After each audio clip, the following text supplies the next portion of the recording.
All right, it is pumping out the green, and you keep paying more green. The Federal Reserve in the middle of a two-day policy meeting, and our next guest is worried if the central bank continues putting billions into the economy, inflation will be much more than a temporary blip.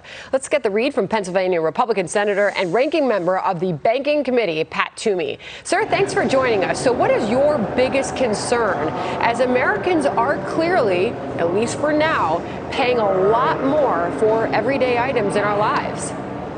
Yeah, we sure are. Prices are up more than they've been in a very, very long time. Inflation is here. It's real.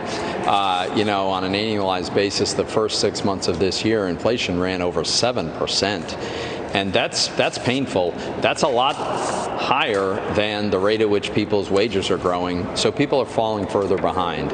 My worry is that despite this very strong growth, despite this tremendous recovery in employment and really every major economic data point, the Fed keeps pumping money into the economy as though we were in the depths of a severe recession. We are not.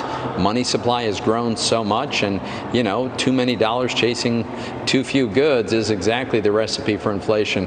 I'm also worried that the Fed has put itself in a position where it almost has to wait too long, right? They've said it's transitory and that they will tolerate inflation above 2%. Well, how do you know something is transitory? Only once it's ended, right?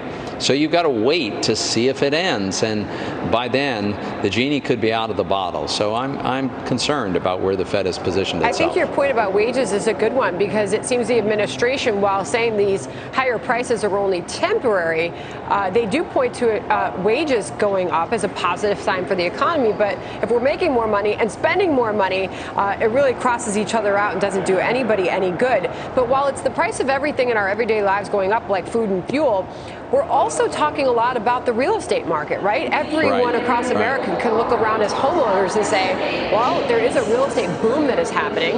They look at the price of their own home and see that it's gone up substantially during all of this. The stock market is clearly booming.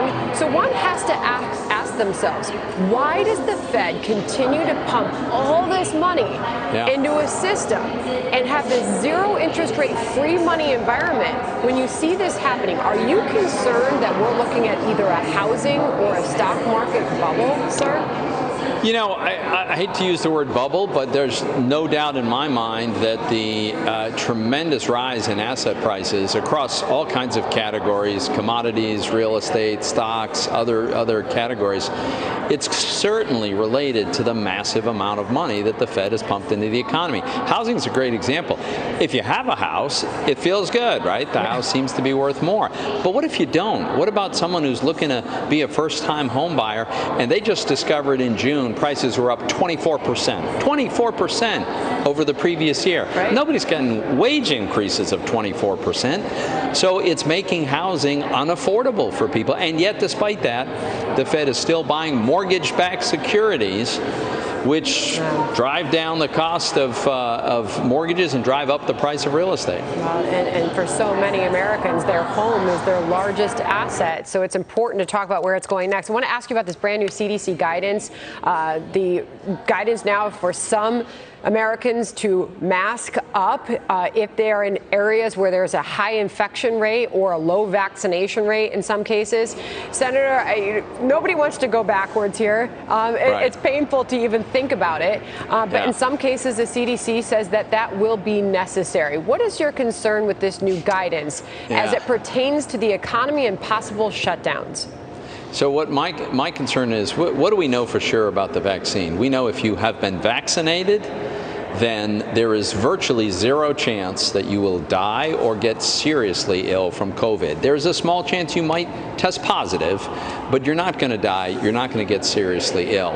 And therefore, to require people who've been vaccinated to also wear a mask, I think that undermines the most important goal, which is more people getting vaccinated.